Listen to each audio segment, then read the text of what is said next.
Et bonjour, bonsoir à tous. Je refais l'intro parce que la dernière fois c'était bien de la merde, donc Motus, M-O-T-U-S, Motus.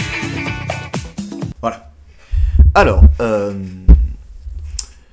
toujours sur le concours des 10 ans, nous en étions la dernière fois à la proposition de concours de Timothom et d'Aloued. Je me suis rendu compte que malheureusement ma technique qui consistait à les lire dans l'ordre croissant des notes était complètement stupide, évidemment. On aurait pu s'en douter. Et donc, on va les lire dans l'ordre alphabétique, en sautant évidemment ceux qu'on a déjà lus, ainsi que ma propre proposition, enfin notre propre proposition pour le moment, puisque c'est une collaboration avec Alwonder, évidemment. Donc, c'est parti, et nous allons aller sur... A few moments later. Et donc, on se retrouve aujourd'hui avec le rapport de Dr Benji, SCP-500-FR, un chemin tout tracé. Alors, juste... Voilà. Alerte, sensibilité élevée aux effets de suggestion détectés. Ce fichier peut contenir les traces d'un vecteur mémétique extradimensionnel potentiellement néfaste pour 0,00001% de la population. Des mesures ont été prises pour neutraliser ces effets, mais de par son origine, ces dernières demeurent faillibles. Membre du personnel Cochin-Lambourg, numéro d'employé 2204533, niveau RDI 7,8, niveau de RDI requis 7,3. Procédez avec prudence. Docteur Avaro, directeur de recherche du labo B7. Objet numéro SCP-500-FR, niveau de menace jaune, il manque un espace entre jaune et la pastille. Classe sûre. Procédure de confinement spécial. Le seul enregistrement existant de SCP-500-FR doit être conservé sur un disque dur sécurisé de catégorie E. L'accès aux fichiers audio à des fins de recherche ne peut être autorisé que par le docteur Avaro ou le professeur Chavez.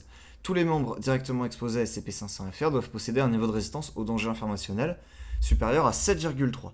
Des tests sont en cours pour estimer le risque de propagation. SCP-500-FR désigne un enregistrement audio créé et partagé en masse par un membre du GDI 0051 Saphir. La bande se présente sous la forme d'un message de 2 minutes et 17 secondes, porteur d'un danger info de classe S. Lors de son état d'activité complète, SCP-500-FR était capable d'altérer de façon anormale, avec un E, l'activité neurale du lobe frontal, désactivant la capacité du sujet à communiquer avec d'autres individus. L'effet se manifestait non pas par l'application d'un filtre de perception, comme peuvent le faire de nombreux agents mémétiques de classe W. Alors les classes W que je connais, c'est les médicaments mnésiques.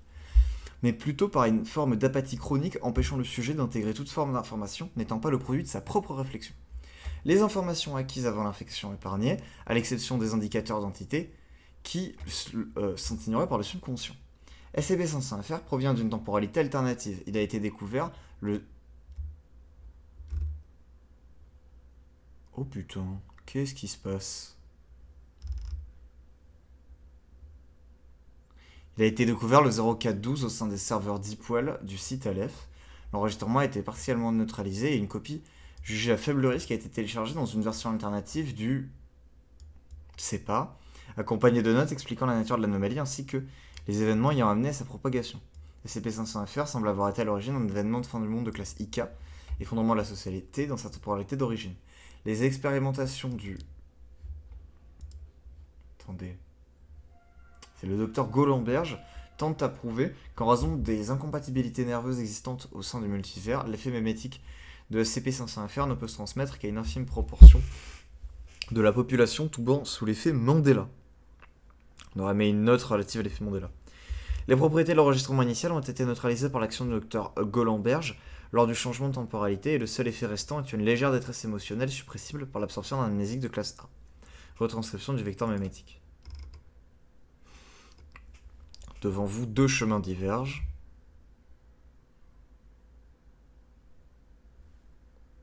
Ah, l'un est tissé de certitude, l'autre semé de doute. Le premier est une route immaculée,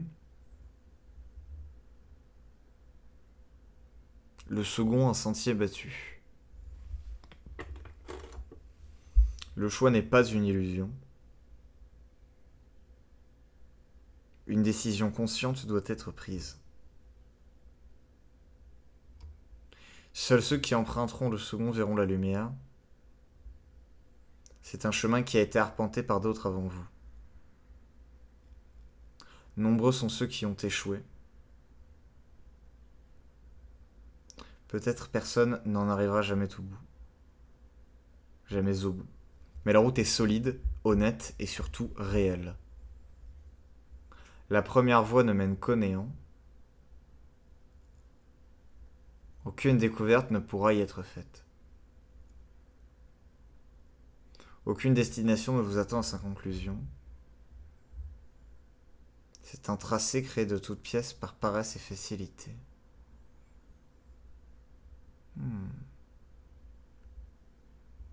Le choix n'est pas une illusion, mais trop de gens empruntent la mauvaise voie.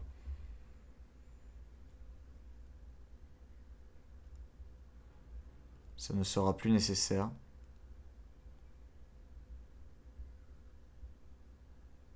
Ceci est mon don.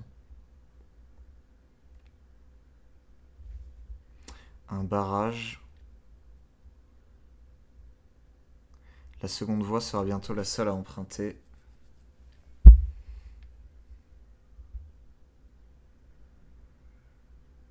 Sans pas un mensonger pour vous perdre, vous trouverez le chemin de vous-même. Un sentier solitaire mais vrai. Un sentier imposé mais juste. Vous le tracerez de votre propre gré. Bon, c'est un peu cryptique et c'est rendu notamment très cryptique par les gros temps de pause qu'il y a entre chaque phrase. C'est long, c'est très long. C'est très long et je pense que la raison c'est de nous faire rester de manière à déclencher cet effet-là dont je parlerai à la fin. De ce que je comprends, c'est un message, c'est marrant parce que ça fait très message halluciné, un peu religieux, sauf que ça a l'air d'originer de Saphir. De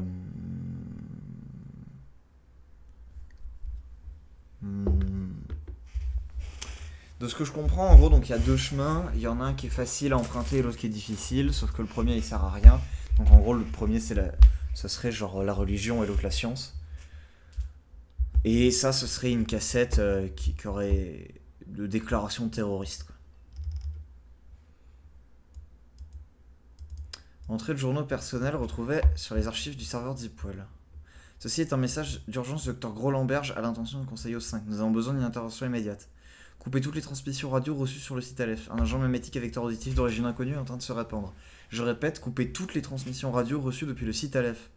Jour 4 depuis la fin du monde, j'imagine. C'est arrivé trop vite pour qu'on ait le temps de faire quoi que ce soit.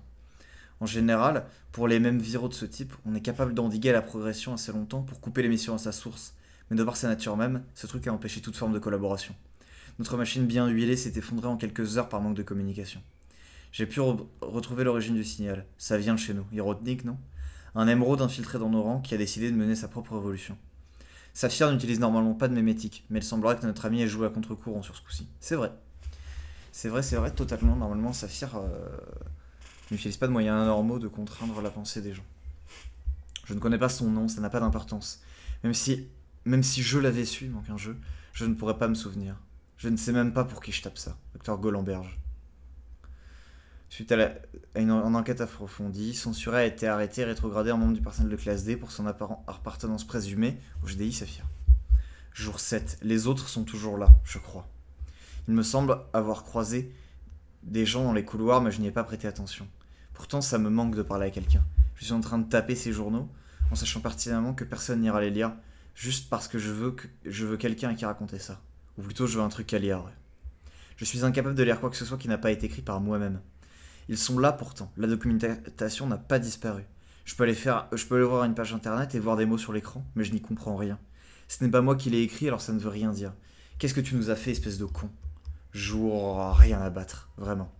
J'ai trouvé un texte dont je ne suis pas l'auteur et que je peux lire. Vous allez rire, c'est le manifeste de l'autre taré. Il y a une justification très logique à ce qu'il a fait, attention. Religion viendrait du latin religare, ce qui signifie relier. La religion s'étend donc à travers les liens entre les gens, et pour s'en débarrasser, il suffit de les couper. Bravo, génie, 10 sur 10. Et comment on fait avancer ta chère science quand on ne peut compter que sur soi ? En vrai, je me dis que ça n'a pas dû se passer comme il l'avait prévu. L'effet devait être plus fort que ce qui était censé se produire. Peut-être qu'il voulait juste instiller de la méfiance vis-à-vis des autres. Tabler sur les platistes et autres anti-vax, je sais pas. Je refuse de croire que quiconque puisse être assez con pour avoir fait ça volontairement. J'ai oublié à quoi ressemblait le son d'une voix qui n'est pas la mienne. Le serveur Deepwell. Je suis vraiment trop con. Je n'ai aucun moyen de savoir si quelqu'un y a déjà pensé, mais très peu de personnes sur le site y ont accès de toute façon. Donc je vais tenter ma chance. J'ai suffisamment écouté ce putain de message pour le comprendre dans sa totalité. Je crois que j'ai réussi à isoler les éléments les plus nocifs. Je vais mettre une version nettoyée dans un dossier sécurisé. Ne l'ouvrez pas sans précaution adéquate. Donnez ça à l'équipe du... Il devrait être capable de comprendre comment ça fonctionne. Si vous avez bien reçu ce message, j'aimerais que vous fassiez quelque chose pour moi. Allez dire mes salutations à quelqu'un, n'importe qui. Dites-lui juste que... Je lui passe le bonjour. C'est très court. Ok, bon bah alors ça fera une vidéo qui est très très courte. Putain. Je suis très partagé par rapport à cette entrée. Je suis très partagé. Alors tout d'abord, je sais qu'un rapport que j'ai commencé à écrire, qui était mon tout premier rapport, ma première idée qui a été validée, et que j'ai jamais publié parce que l'écriture en elle-même me convenait pas, enfin, je me suis embourbé dedans, ne pourra jamais être publié. C'est pas possible. Parce que, en fait, c'est le même rapport. C'est exactement le même rapport. Avec une toute petite exception, c'est que ça ne porte pas sur le langage, mais sur le temps. Mais en réalité, c'est le même rapport. Cet effet, avec cette note au-dessus, enfin... Regardez, voilà. Moi, c'est une note au personnel, et c'est les dates qui changent, et pas les noms. Mais sinon, c'est la même chose. C'est le même jeu, c'est le même rapport. Le timing, c'est quelque chose de très difficile à gérer sur le temps d'activation. Donc c'est passé de 180 à 100 secondes ici. Je pense qu'avec une lecture à voix basse, pendant que je le lis, ça se serait activé. Avec la lecture à voix haute, ça s'est activé pendant. C'est très difficile de juger. C'est très difficile de juger. Pour autant, il y a un moyen de faire en sorte que quand on clique sur un bouton, ça, par exemple avec un bouton juste en haut, ou genre au-dessus, démarrer l'enregistrement qui ne sert à rien, mais on clique et ça déclenche le timer, enfin où il y a genre un timer de 30 secondes et ensuite ça apparaît, ça pourra peut-être plus convenir. Ces entrées de journaux me font grave penser, en version beaucoup plus petite et courte, à SCP-5000.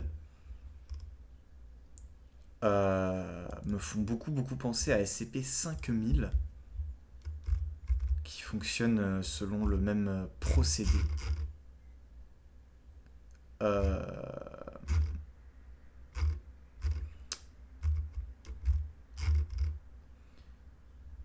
Qui fonctionne selon le même procédé où en gros il y a une anomalie qui est juste un enregistrement.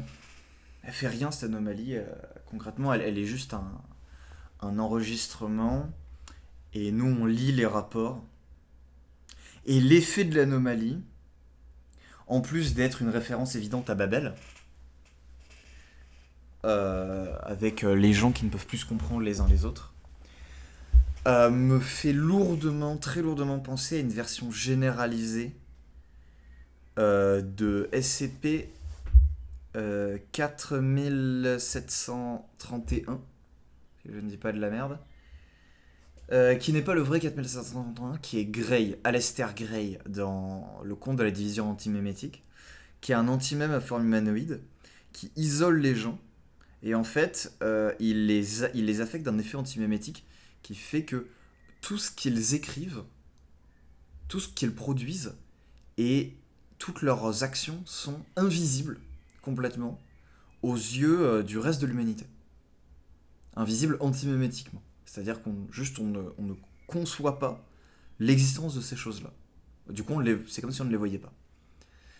Ça me fait beaucoup penser à ça. Que penser de ce rapport ? C'est compliqué parce que d'un côté, je salue la qualité, j'aime l'inclusion de Saphir. On a un petit post-apo là. C'est court, c'est très court. J'aurais aimé plus d'entrées. Découvrir un petit peu à quoi ressemble ce monde dans lequel plus personne ne peut se comprendre. Ça va vraiment vite. Il y a... Ce texte aussi, il est très cryptique, il est rendu un petit peu désagréable à cause de la lenteur avec laquelle le texte s'affiche. Je sais pas si c'est réglable pour l'accélérer un tout petit peu. Parce que en l'état, on a tendance à oublier le début de la phrase quand on arrive à la fin. Après, ça peut être voulu pour donner justement un effet un peu mémétique en mode on comprend pas trop ce qu'il raconte. Donc, non. Eh bien, Benji, ce sera un no vote pour moi. Ce sera un no vote. J'aime beaucoup ce que tu as fait avec. Enfin, cette utilisation du code, du coup, est ingénieuse.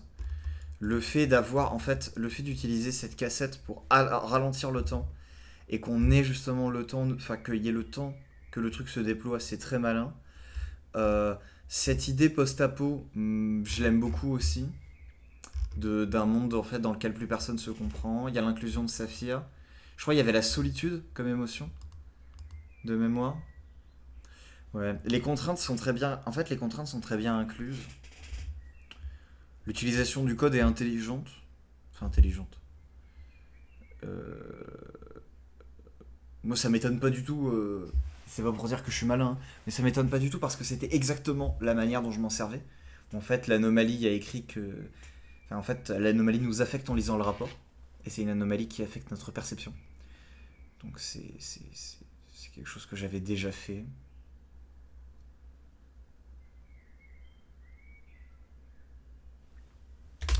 Non, ça sera un no vote malheureusement. J'aurais aimé. En fait, là en l'état, j'arrive pas à l'apprécier. J'aurais vraiment aimé que en fait, que les petits, que les collapsibles, enfin que les blocs-quotes à la fin, que le journal soit plus long, qu'on en découvre un petit peu plus, qu'on en apprenne un peu plus sur ce monde, sur cette société dans laquelle les gens ne peuvent plus se comprendre. Ça va trop vite là. Là, ça va trop vite. Si je retourne dessus.